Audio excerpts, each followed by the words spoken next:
My name's Caitlin Smith. I'm the Outreach and Programs Coordinator with the AHO CSA. And today we have Corina and Evie from the Quetzal Co-op, I don't know if I'm pronouncing that right, who are here today to present on their co-op, who engage with cooperatives of Indigenous peoples from communities in Mexico and Guatemala, who focus on fair trade coffee networks, and are here to promote their co-op and talk about how they have worked to put that together and their coffee business. So we're looking forward to your presentation. Thank you. Thank you for having us. So I have a PowerPoint that I'm going to share, but just to give a little bit of background to our project. So we are a cooperative that is housed through our nonprofit organization called Dona Tierra. We've been a nonprofit for 22 years. The co-op was founded in 1996. And I'm gonna go ahead and start the PowerPoint so that we can kind of get a little bit of more visual of our project here. So here we go. So the co-op was really kind of, Dona Tierra is an advocacy organization. And during the time in 1996, there was a passage of a trade agreement known as NAFTA. And this was a North American Free Trade Agreement that was to benefit the countries of Mexico, Canada, and the US. And recently it's been renewed to be called the USMCA, which is a renewal agreement of NAFTA. Unfortunately, with these agreements, the countries themselves didn't take into consideration how these trade agreements would affect Indigenous communities. Unfortunately, they've had devastating effects on Indigenous communities in both the US, the North, and the South, in Mexico and Canada. So during this time, there was an uprising in Chiapas, Mexico, by the Maya Nation. A lot of people are familiar with the Sapatista Uprising.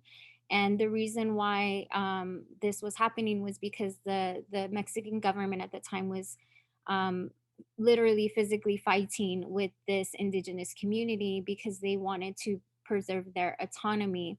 And through the free trade agreement, they would have been forced to evacuate their lands, and some of their communal lands would have been or have been taken from them. So they band together and began this movement to preserve their Indigenous autonomy.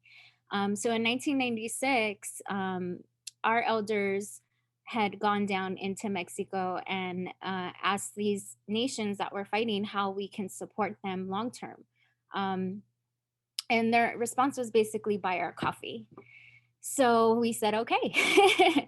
So the way it started really was that way. We went down as an advocacy organization to see how we can support this Indigenous community, whether it would have been through awareness or monetarily, but instead they said, help us to become an economic sustainable community by purchasing the coffee.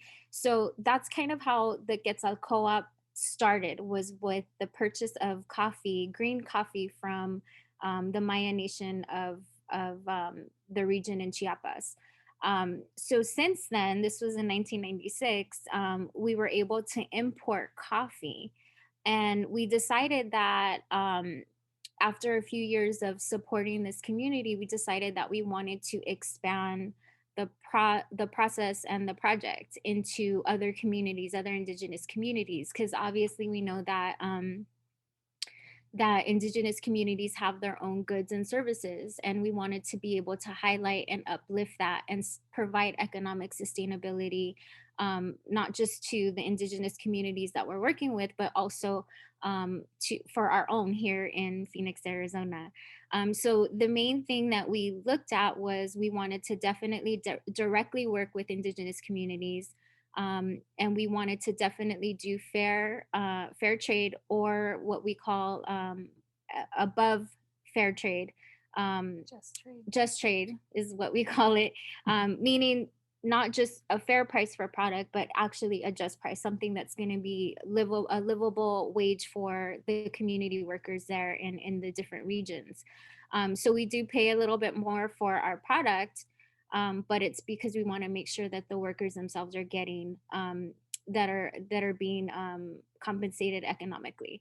The other thing that we definitely wanted to be a part of our coffee project was we wanted to have organic and sustainable farming practices that we could support.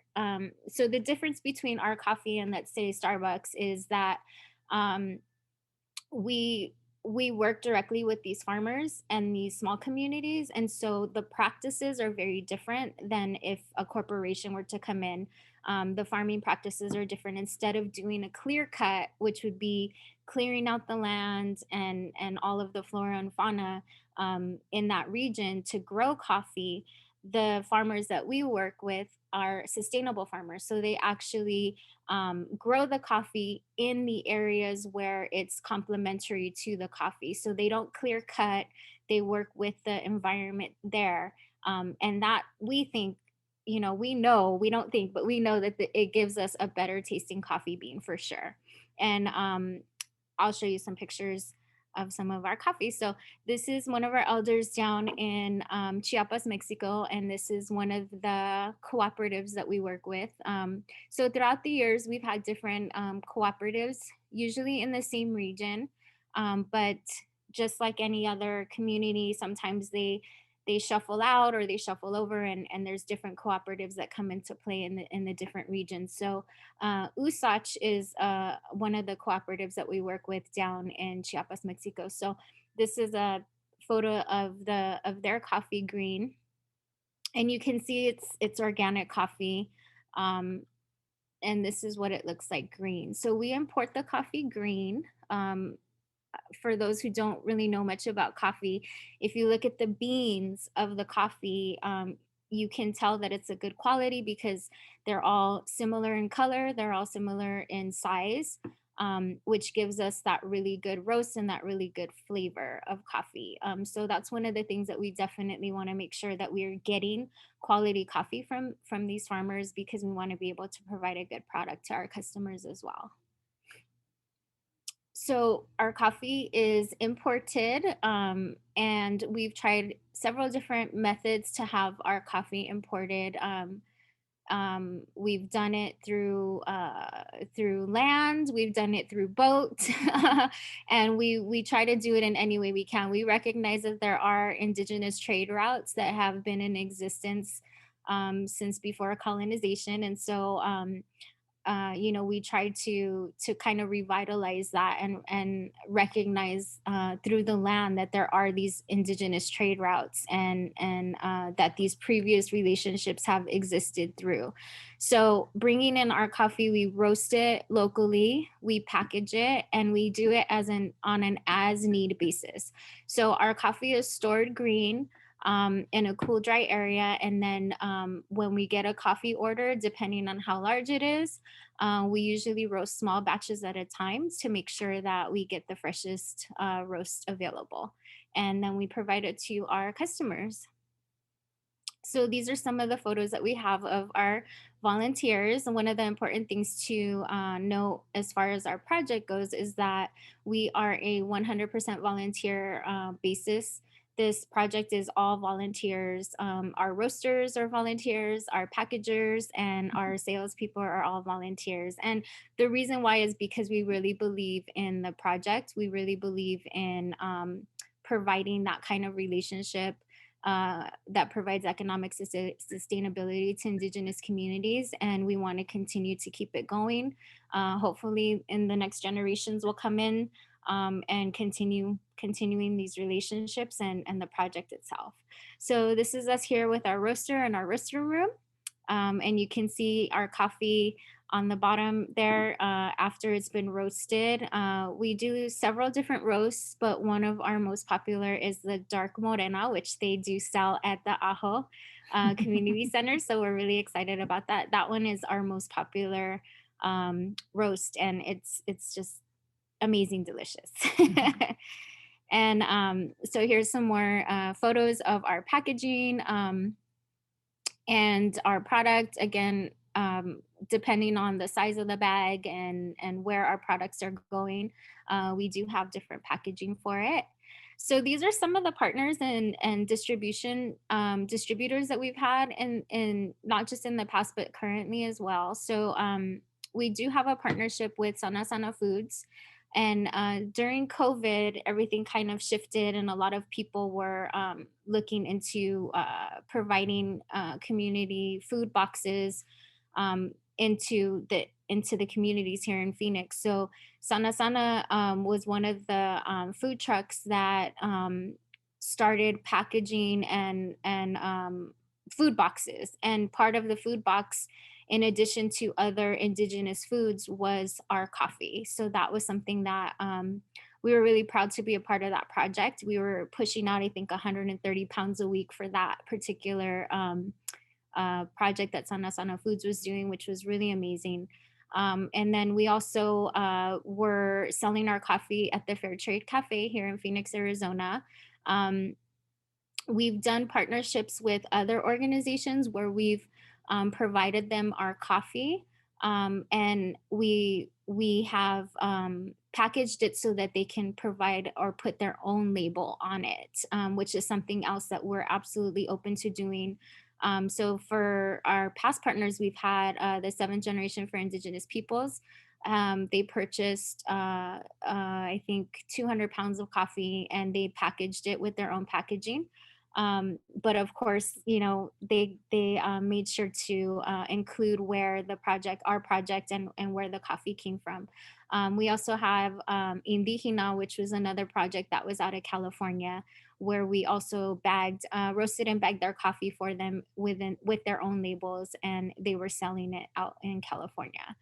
Some of the local coffee shops and retail spaces that we currently serve here in Phoenix right now is a Native Coffee Company, and that's a coffee like a food, yeah, a food truck. trailer. It's a trailer, coffee cart, mobile coffee cart.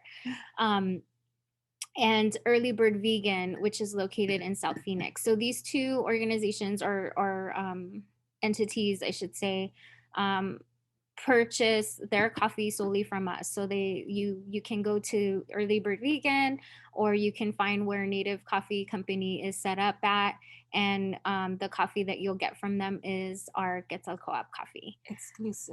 Exclusively, yes. So we're really proud, and we really love the fact that these two entities support our projects exclusively, so that we're the only coffee that they purchase. So we're really happy that they're supporting Indigenous communities. Yes, look them up on Instagram, Facebook, and follow them. Stop by and support them, because they're supporting a bigger cause as well. Absolutely. And now that pandemic's lifting, and people are out a little bit more, you'll start to see some of these places, and hopefully our coffee in more areas. Some of the other things that we offer through the co-op was coffee service. So this was something that pre-pandemic we were very, very busy with providing pre-made coffee for different conferences and meeting spaces that people were having. Unfortunately, with the pandemic, of course, people weren't having large meetings. Everything was over Zoom, and so we weren't providing coffee service as much anymore. So hopefully that will be soon. But of course, we are open to providing that service again. And I have to note that it is local here in Phoenix, Arizona. Yes. But and we also do local delivery here in Phoenix. So Corina is our delivery person. She will go out and meet you to provide you with our coffee if you're interested in purchasing, and you don't want to purchase online, which is another place where you can buy our coffee. So we do have an online storefront. We're in the process of revamping our website, but currently we still have our coffee for sale on our website. And one of the things I wanted to mention is that we've actually expanded from selling exclusively coffee into other forms of indigenous products and goods. So I'll talk a little bit about that. So one of the things that we really kind of pride ourselves in is the partnerships that we've that we've had the opportunity to collaborate with other Indigenous communities, collectives, and organizations. So these are just a couple of the places where we purchase art or artesania, artwork, woven blankets, blouses, beaded work, whether it's necklaces or bracelets, stuff like that. Anything basically that these Indigenous communities were handmaking, we decided that we wanted to expand to be able to support these other collectives. So it really started off as us supporting women's collectives. We weren't exclusively trying to, but it seemed like traditionally a lot of the women in these Indigenous communities were the ones that were making the beaded work and some of the other items. So we started expanding and again purchasing products from them directly at above or at a just trade rate, so that we can ensure that our relatives were also supporting their communities and themselves. A lot of these women would get together once a week or once a month and basically work together to make these items, whether it was beading bracelets or earrings, those kinds of things. So we're wearing a lot of our own products because we're our best customers. But these women would get together and they would sell their goods, and so we wanted to be able to support that and uplift their collectives. So we have artwork and different artesania from women in Africa. We have folks from Panama, Ecuador, Peru, Guatemala, Costa Rica, Colombia. Again, a majority of these are from women's collectives, but not all of them. And then here in North America, we've purchased beadworks from our Lakota relatives as well as our Dene Navajo relatives. And we've been able to support them as well. And then, of course, where we all started was in Chiapas, Mexico. And we are actually we've expanded our coffee products as well. And so we are also bringing coffee up from Guatemala, Huehuetenango is the region. And then we're also bringing up coffee from Guerrero, Mexico. So we're looking at being able to support other community Indigenous farmers through the coffee project as well. And then and as we continue to support some of these smaller collectives. So these are some of the products that we sell. And everything's very individual, everything's very unique, which is why we don't put a lot of this stuff on our website, because it's just there's so much, and if it gets sold it'll be gone. They're mostly one of a kind items. So if you've ever seen Indigenous artwork or beadwork, you'll see that they're very unique, they're very beautiful, and they take a lot of time, and so they're very special things. So we usually do pop-ups where we provide these where we provide all of our items for sale. But since the pandemic, it's kind of been a little bit slow, but we're hoping that it'll pick up again. And if you are interested in purchasing any of our items, please feel free to reach out to us through our social media accounts or our website. These are some of the women's collectives that we work with personally. I've met with these folks. So this is actually a marketplace that was open to Indigenous artisans at the United Nations. So part of the advocacy work of Dona Tierra takes us to the United Nations. And fortunately for us, there are other Indigenous communities that also work at the UN working on advocacy issues, but they do provide us one day where we're able to sell our products and our goods. And so this was kind of the base for our establishing our relationship with these Indigenous collectives. So on the left, you'll see this woman is from Panama. On the right, we have on the top our women's collective from Colombia. And on the bottom right is our women's collective from Chiapas. So most of the products that we have, they have tags on them, and it has the name of the actual artist that created whatever product that you have there. So the tags have their names, what community they're from, and then of course how much they're selling the item for. So we're again working as a nonprofit, so we don't make any money off of these items. And every profit that we do make from our coffee sales goes right back into the project. And that's in order to keep the project going. Again, we're all volunteer, but we do use some of the money that come into buy labels and coffee bags and things of that nature. So these are this one's a past partnership that we've had.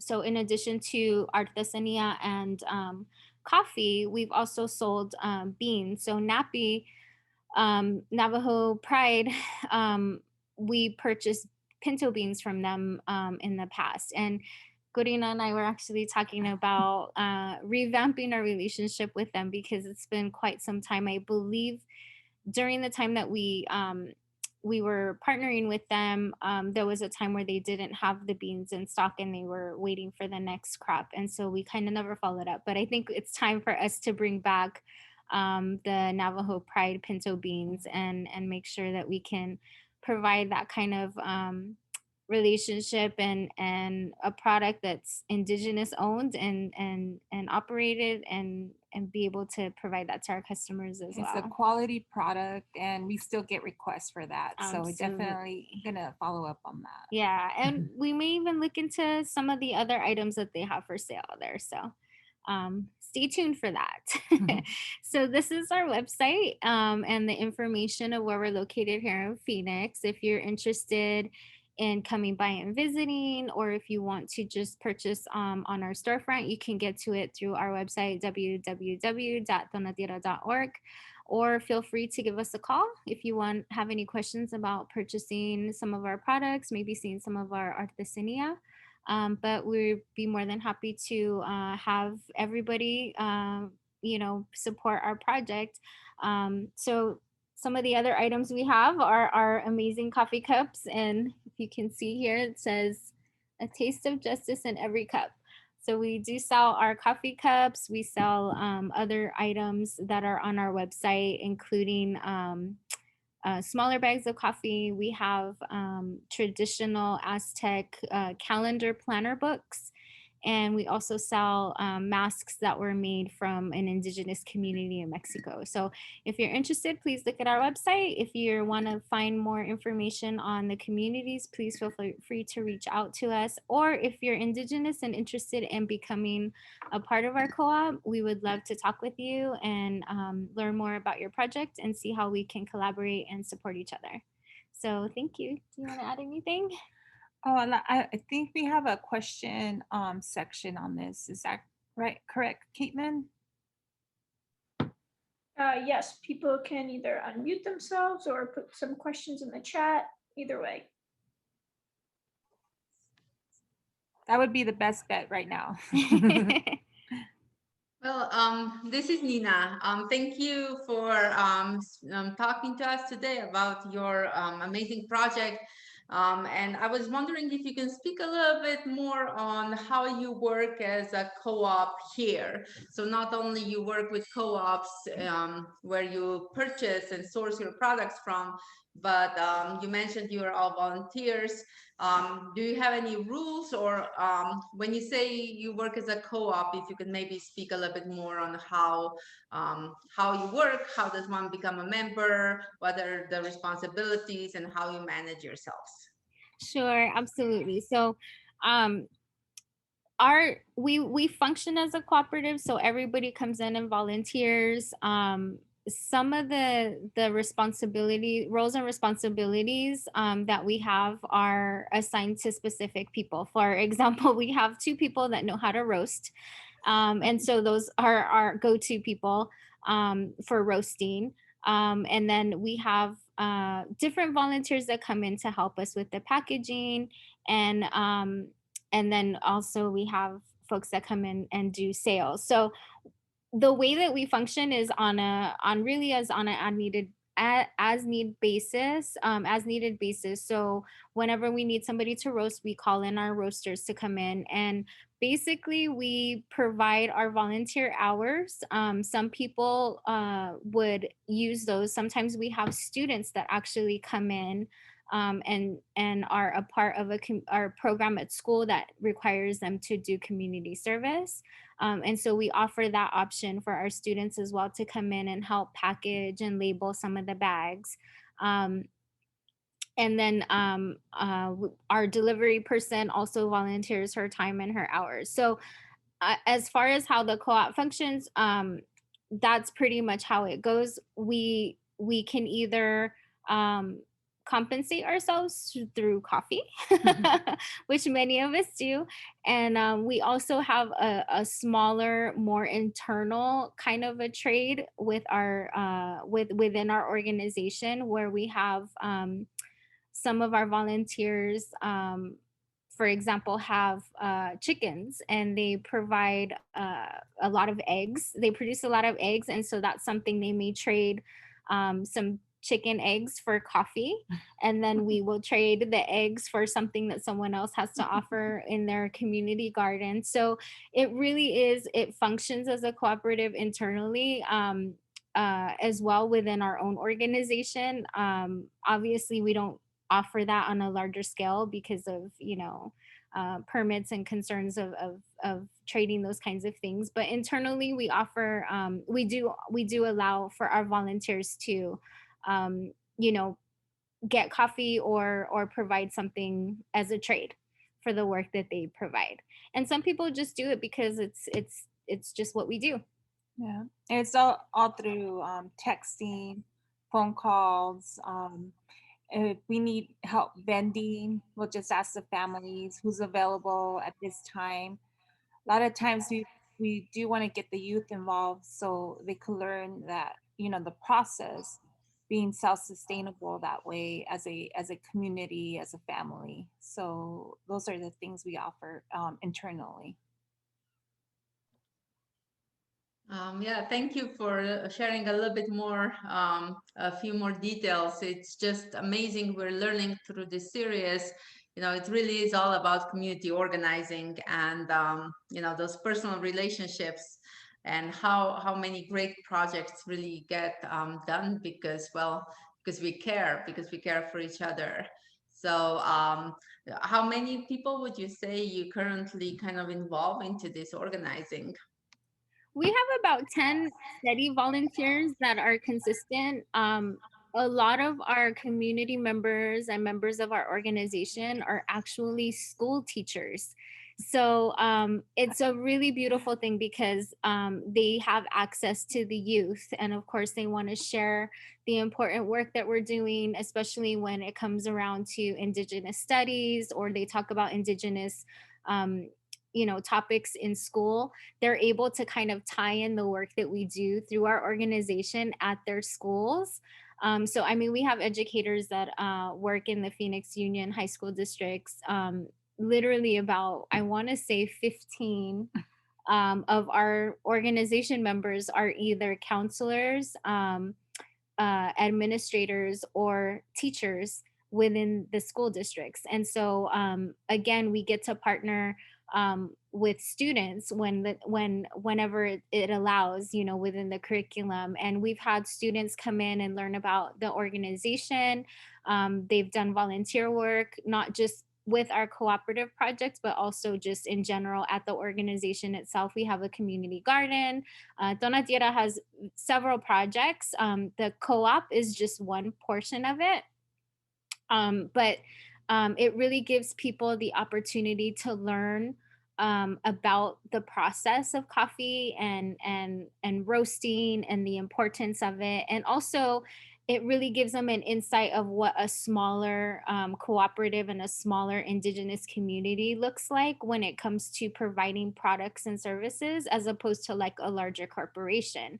So one of the things that we really try to ingrain in our volunteers is that, you know, if you drop a bean, that's one coffee bean that somebody picked. And so you really, you really become mindful, because if you think about somebody who's actually outside in the heat, you know, with their, you know, blood, sweat, and tears, so to speak, and they're picking coffee, you really do value what you're doing, and you kind of learn how to respect that process and their work by really kind of taking care of what you're doing in a good way. So it's definitely a learning part of it. I think when I first started, yeah, you know, I was like, oh, I'll just, you know, oh, I spilled some beans over there, and then it was like, no, you have to remember every bean you spill is a bean that somebody picked, and it's really important to understand that. I think a lot of our times we don't appreciate, you know, where our food comes from, and I think especially right now, uh, with climate change, we're starting to see a lot of changes in our agriculture, and we're really not appreciating the work, the physical labor that goes into providing food for the whole population, right? I mean, we're there are people that we really need to depend on, that physically put their energy into this, and we want to be able to respect that. And as an Indigenous community, that's definitely first and foremost in our teachings, is having that kind of respect and understanding of where our food comes from. Another big part of personally why I do this and what I try to teach the youth and the community members is the relationships we build with different communities that support our project. You know, for example, Ajo, um, and it's the relationships you build and the contacts you get, and you learn about different communities. You're learning the routes to get there, right? You're learning what you can people, what people their stories, certain sometimes too a specific you know, a specific pair of earrings or a specific purse means a different thing to a different community, and we collaborate stories and share like what it all means to individuals. And to me, the birth of that is it's just like it's beautiful to me, because something that someone will see on a table when we have selling or something means so much to somebody. And when I end up telling the story of the history of where that comes from, they'll just get blown away. And it just brings a lot of unity that way, with understanding where different communities and what they're able to bring to the table. Yeah, that's actually, I think, one of the things that is really important, and what kind of stands out about our cooperative is it's not just products and goods that we're selling that come from Indigenous communities. It's like Corina says, there's a story behind each piece of artwork or each community or collective that it comes from. So, you know, I think that's important because it really does tie into the advocacy work that Dona Tierra is really about.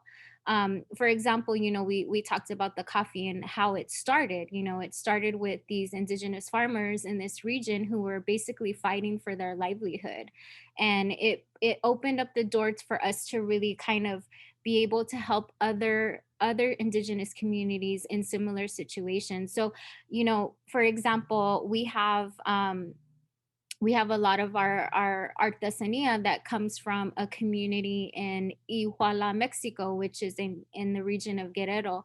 And these are pieces of jewelry and clothing that were made by the mothers of the 43 students that were disappeared by the Mexican government. So in Ayotzinapa. So not a lot of people know about it. It's been 5 years that these 43 students have disappeared. And these families are still looking for their children, their young adult student teachers, and not a lot of people know about that. So it's a way for us to educate some of these real life issues that are going on in these indigenous communities. It's a way for us to bring awareness. around the issue. And a lot of times somebody will look at a pair of earrings and say, oh, those are really cute. Where are they from? And then when I tell them that they come from a mother who is trying to raise awareness and advocate for justice for her son who was disappeared 5 years ago, it really doesn't become a pair of earrings anymore. Now it becomes a part of supporting a movement. And I think that kind of stands out when it comes to our cooperative. And then we have other artworks that, for example, we have one of our Dene artists. She was trying to put herself into school and become a doctor. And so she started selling her basket weaving jewelry.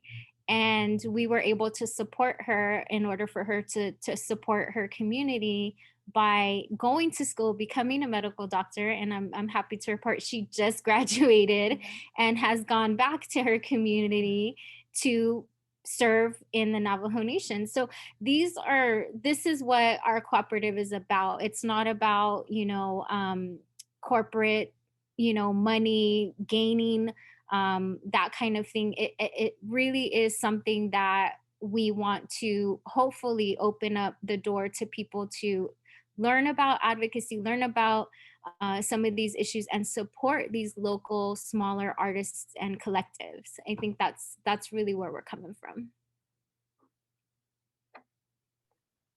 Very cool. I'm getting all excited.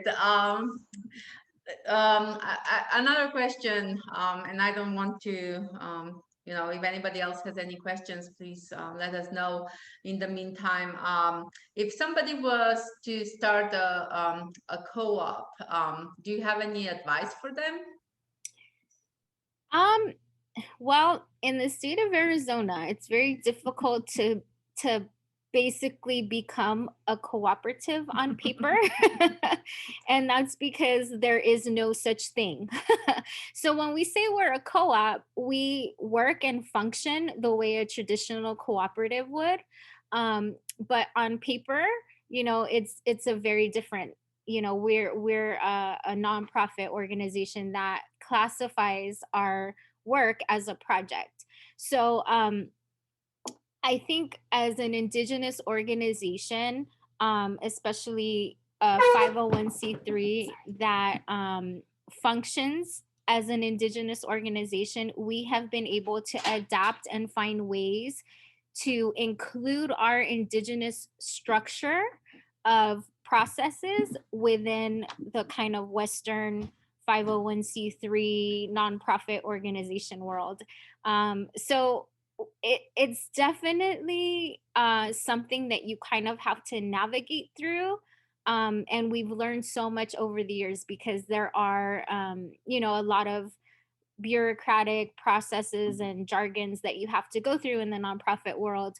But we've found ways to adapt our Indigenous and traditional structural forms of governance and incorporate that into our nonprofit. And it's not impossible. And I really encourage other Indigenous entities that want to kind of go that route to not be discouraged and to know that there are ways to function, as a traditional Indigenous entity and navigate through this kind of bureaucratic nonprofit world or cooperative world, however you'd like to call it. And it really does come down to the relationships that you have with other Indigenous entities and also with your community. I think that's really important because you have to have people who are willing to do the work and willing to believe, basically our folks believe in the work we're doing and in the causes. And so it's not too difficult, but it's definitely something that's rewarding in a way that isn't necessarily monetary. But again, there are ways to navigate through the processes in order to kind of make the work of Indigenous communities work through this process. So one of the things we say often is that our 501c3 is basically a vehicle to do the work that we need to do as an Indigenous organization. Also finding the right group of people who are passionate and believe in what you're doing in that story. So that really helps find passionate people and who love to work, basically. That helps. If you have extras, send them over. About to offer you the same thing. No, we feel very fortunate down here, and thank you for speaking about, the struggles of or creative processes that take to kind of incorporate that indigenous governance and processes that lead us to decisions or projects or even implementation of projects. Because yeah, we do that. Sometimes feels like acrobatics. Yes. Just about every day, and it is a lot of. It's a different process altogether. So I really appreciate you speaking to that. Gosh, I don't know. Does anybody else have any questions right now for our speakers?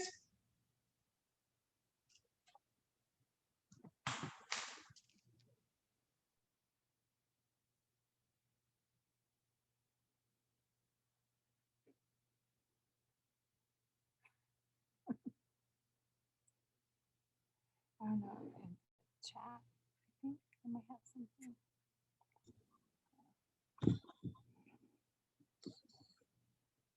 Hello?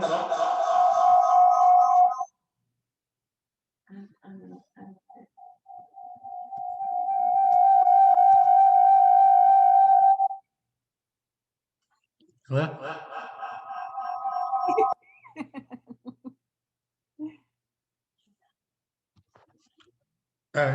Yeah, can you guys hear me? Yes.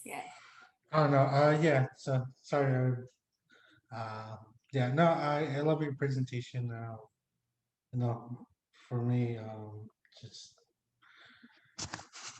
yeah, when you think about it, there are, especially being autumn, we are a descendant from the Aztec, the Mayan, descendants, that travel and in a way, we're doing what was done a long time ago, in a modern way. This, you know, now nowadays it's, words, tell a story, and our businesses, however we present them, co-op, for profit, non-profit, but we're still passing on, goods and knowledge to people um, who are willing to listen. There's not everyone's gonna listen. Even kids. You can tell them all the information you can and get their attention, but but at least they know they hear it. So and that it's there and it's available. So no, I much appreciate, everything that you guys shared today, and it's really amazing. I appreciate, having your stuff now, because before I didn't know, you know what you guys were doing and how important it is. What you guys are doing.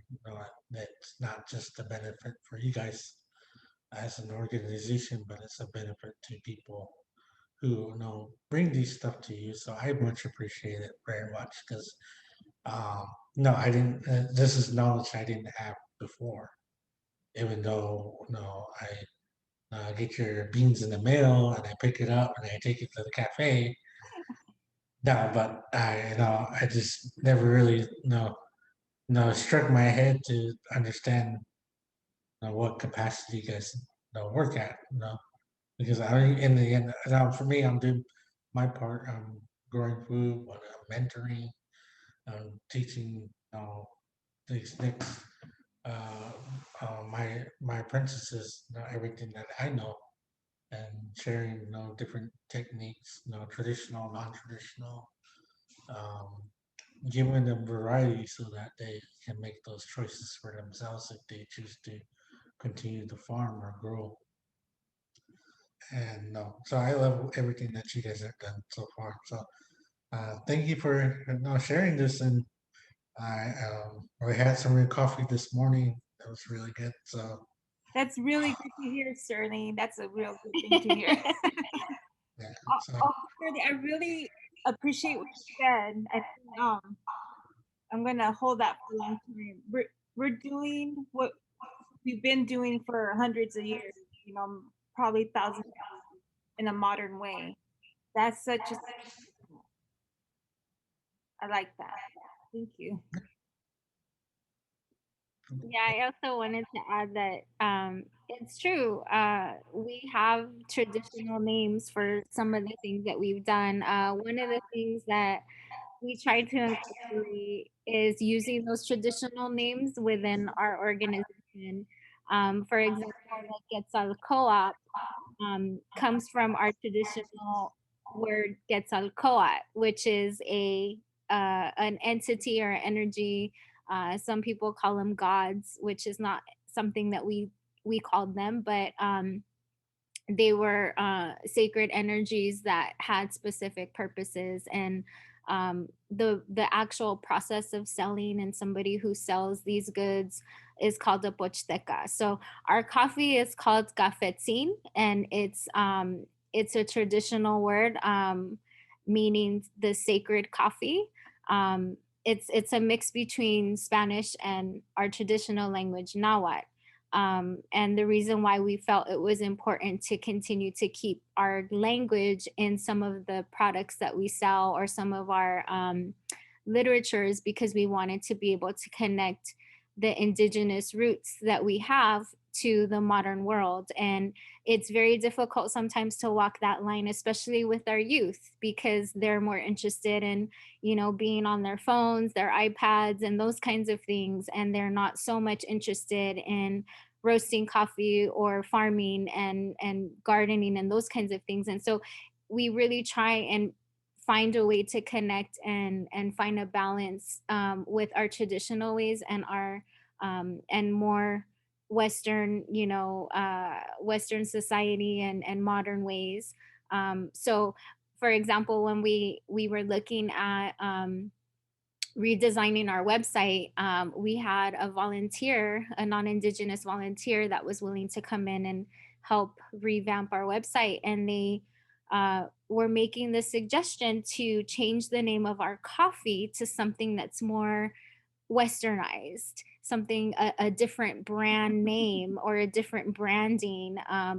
And well, I'm happy to report they're no longer helping us with our efforts, because you know the whole purpose of us keeping that is to retain the traditional ways that we've been doing things for generations. And like you said, we've been doing these for hundreds of years. We've had some of our autumn relatives from Mexico that have come up, and we've taken them to our autumn relatives here in Gila River and Salt River, and it was just amazing to see them speak the same language, you know, from two different sides of the border, but they were able to communicate through autumn. The woman from Mexico couldn't speak English, and the autumn here couldn't speak Spanish, but they were able to communicate speaking autumn. So it was beautiful to see that, you know, those things are still happening and there's still a connection there with our traditional ways. And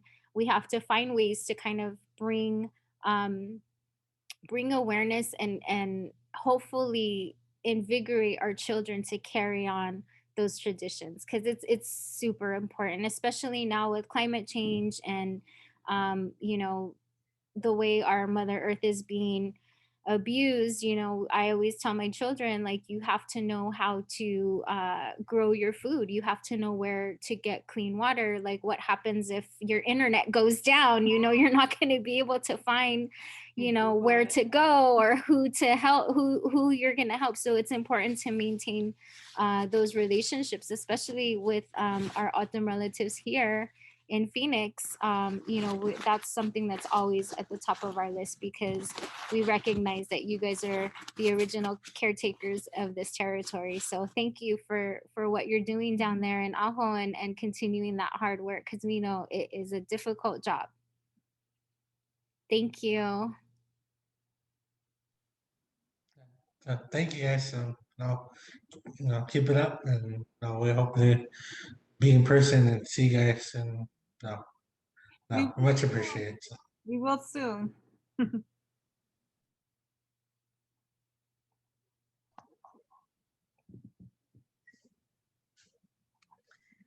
So thank you, Sterling. Does anybody have any other questions right now, or comments, or?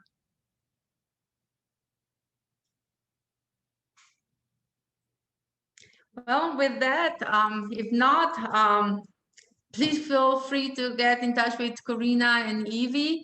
Maybe, ladies, you could put your contact into the chat box so people can find you.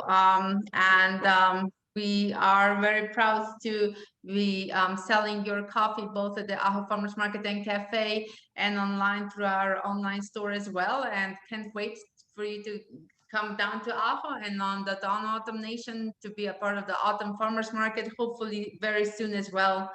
So I really appreciate you taking the time during your lunch hour and present your project and speak to the co-ops and how you work. And really excited to be a part of your world and us being you being a part of ours.